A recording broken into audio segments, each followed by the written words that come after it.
हे everyone, class 7th Hindi Malhar book से कविता आज हम यहाँ पर करेंगे माँ कह एक कहानी। तो आज हम इस हिंदी कविता को शब्दार्थ के साथ इसकी सप्रसंग व्याख्या करेंगे और इसके भावार्थ को यहाँ पर कंप्लीट करेंगे। इस कविता के जो लेखक हैं वो है मैथिली शरण गुप्त जी। तो चलिए स्टार्ट कर लेते हैं हम अपनी इस कविता को। तो इस कविता में एक बच्चा है छोटा सा राहुल, जो अपनी माँ यशोधरा को कहता है कि माँ एक कहानी सुनाओ। और असल में ये राहुल कौन है? राहुल है महात्मा बुद्ध जी का बेटा और यशोधरा महात्मा बुद्ध जी की पत्नी का नाम है। इनके पिता की ही जीवनी पर ये एक कहानी है जो यशोधरा अपने बेटे को सुनाती है। तो स्टार्ट करते हैं कि राहुल कहता है, माँ कह एक कहानी, बेटा समझ लिया क्या तूने मुझको अपनी नानी। अब बेटा अपनी माँ को कहता है कि माँ मुझे एक कहानी सुना दो। तो उसकी माँ हंस कर कहती है कि बेटा क्या तुमने मुझे अपनी नानी समझ रखा है? क्योंकि हमारे भारतीय परिवेश में अक्सर नानी, नाना या दादी ही बच्चों को कहानियाँ सुनाती है। अब बच्चा आगे कहता है, कहती है मुझसे ये चेटी। चेटी का मतलब होता है कि दासी, कि मुझसे तो दासी ये कहती है कि तू मेरी नानी की बेटी, कि तू मेरी नानी नहीं है, तू मेरी नानी की बेटी है। कह माँ कह लेटी ही लेटी। अब बच्चा कहता है कि माँ मुझे लेटे ही लेटे कहानी सुना दो, ज़्यादा कष्ट मत करो। राजा था या रानी, राजा था या रानी, माँ कह एक कहानी। चाहे राजा की कहानी हो चाहे रानी की कहानी हो, लेकिन माँ मुझे एक कहानी सुना दो। तू है हठी मान धन मेरे, सुन उपवन में बड़े सवेरे, तात भ्रमण करते थे तेरे। अब आगे माँ कहती है, मान धन का मतलब होता है कि प्रतिष्ठा ही जिसका धन हो। तो माँ कहती है कि तू जो है मेरी मान प्रतिष्ठा है और यही मेरा धन है। तो अब मुझसे कहानी सुन कि एक दिन बाग में तेरे पिता भ्रमण कर रहे थे, बहुत सुबह सुबह का टाइम था। तो यहाँ पर यशोधरा अपने बच्चे राहुल को ये कहानी सुनाती है। चलिए देख लेते हैं इसकी सप्रसंग व्याख्या को।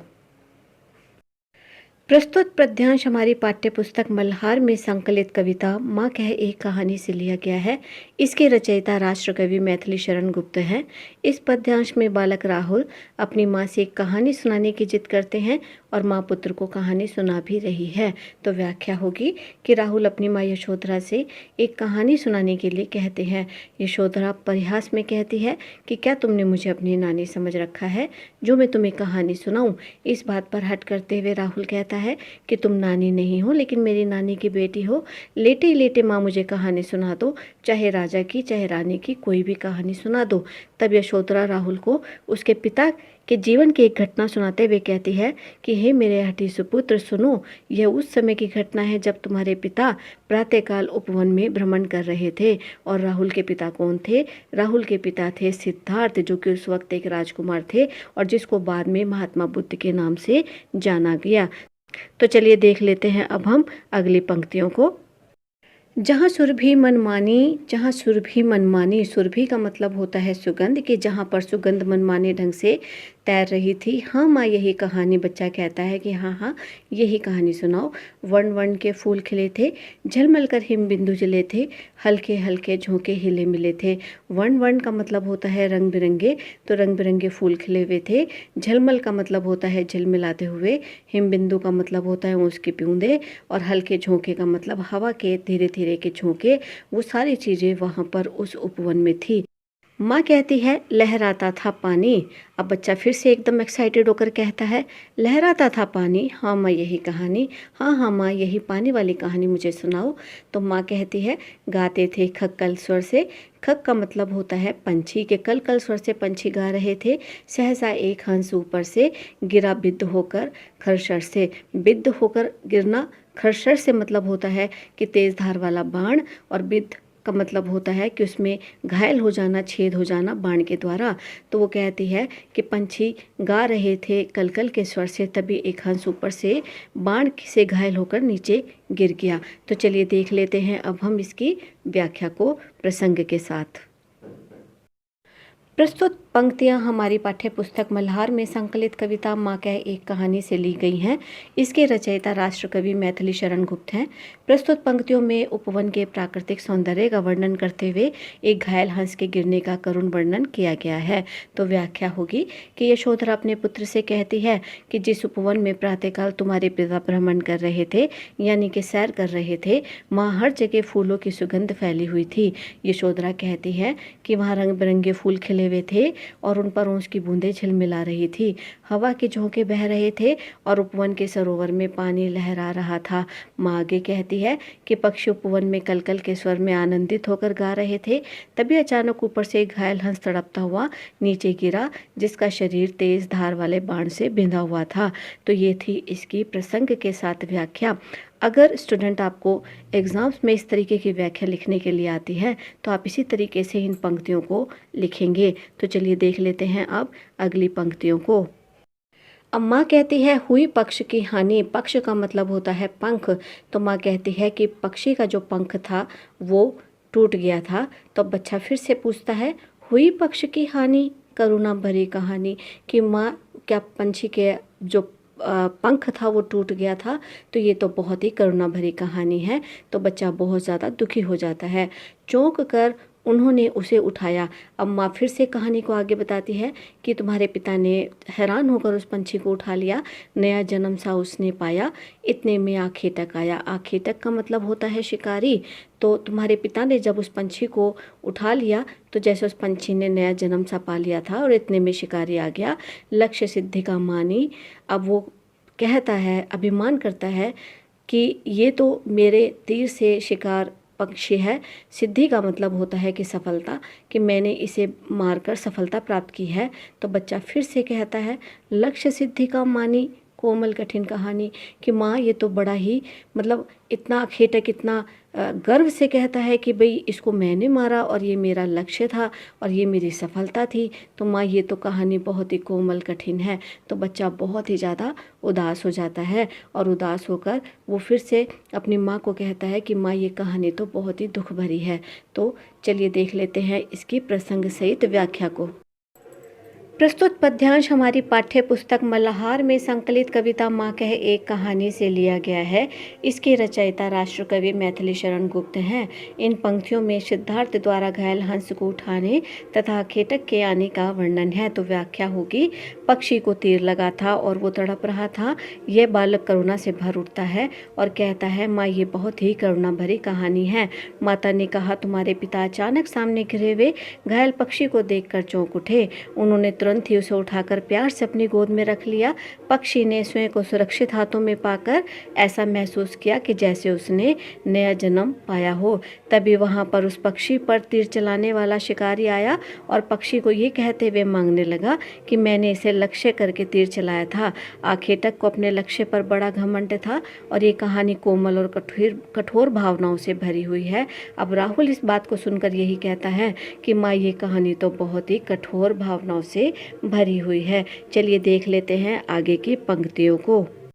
मांगा उसने आहत पक्षी तेरे तात किंतु थे रक्षी, तब उसने जो था खग भक्षी हट करने की ठानी, हट करने की ठानी अब बढ़ चली कहानी।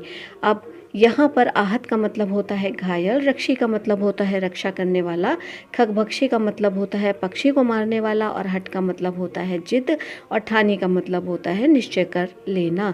अब शिकारी वहाँ पर आकर पक्षी को मांग रहा था जो घायल थे, किंतु तुम्हारे पिता उसके रक्षक थे। अब तब पक्षी को मारने वाले ने जिद करने के लिए ठान लिया। अब बच्चा फिर से कहता है कि वो जिद करने लगा माँ, और अब कहानी जो है आगे बढ़ चली। हुआ विवाद सदैव निर्दय में, उभय आग्रही थे स्वयं विषय में, गई बात तब न्यायालय में, सुनी सभी ने जानी, सुनी सभी ने जानी, व्यापक हुई कहानी।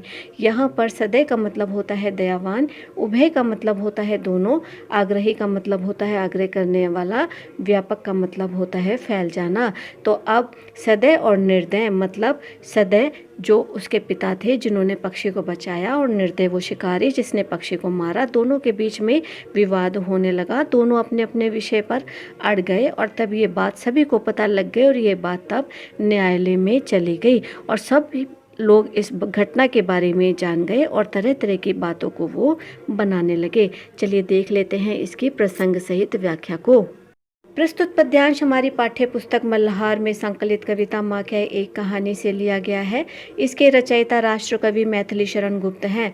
प्रस्तुत पंक्तियाँ आखेटक द्वारा सिद्धार्थ के हाथों से घायल पक्षी को लेने की चेष्टा में करुणा और क्रूरता के बीच के संघर्ष को व्यक्त करती है। तो व्याख्या होगी, आखेटक ने घायल पक्षी पर अधिकार जताना चाहा क्योंकि उसने तीर मारकर वह पक्षी गिराया था, किंतु तुम्हारे पिता उस पक्षी के रक्षक बन गए थे। तब उस पक्षी को मारने वाला हट करने लगा। विवाद बढ़ा और दयालु और निर्दयी के मध्य कहासुनी होने लगी।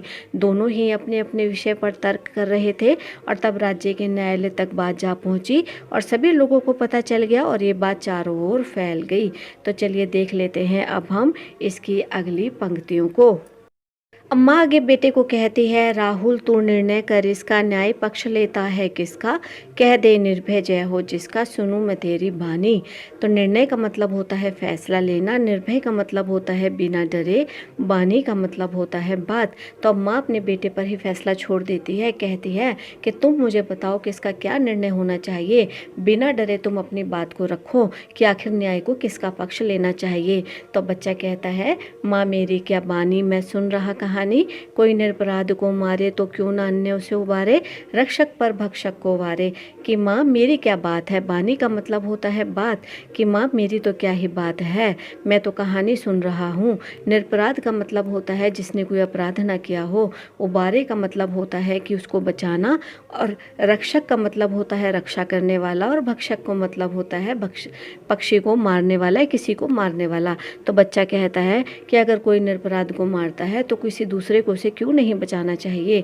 रक्षक पर भक्षक को हमेशा वार देना चाहिए, यानी कि रक्षक की जो है जीत होनी चाहिए। न्याय दया का दानी, न्याय दया का दानी, तूने गुनी कहानी। गुनी का मतलब होता है कि समझी। तो माँ कहती है कि वाकई ही तूने कहानी को बड़े अच्छे से समझा है, और जो मैं तुझे समझाना चाहती हूँ इस कहानी के माध्यम से वो तूने समझ लिया, क्योंकि न्याय जो है वो दया का दानी है। न्याय को दया के साथ ही, करुणा के साथ ही अपना फैसला लेना चाहिए। तो चलिए देख लेते हैं इसकी हम सप्रसंग व्याख्या। प्रस्तुत पंक्तियां हमारी पाठ्य पुस्तक मल्हार में संकलित कविता माँ कहे एक कहानी से ली गई हैं। इसके रचयिता राष्ट्रकवि मैथिली शरण गुप्त हैं। प्रस्तुत पंक्तियों में अपने पुत्र के विचार जानना चाहती है माँ यशोधरा कि न्याय किसके पक्ष में होना चाहिए। तो व्याख्या होगी कि यशोधरा पुत्र राहुल से कहती है कि तुम फैसला करो कि न्याय किसकी तरफ होना चाहिए। तुम अपने मन की बात कहो निर्भय होकर कि किसकी विजय होनी चाहिए।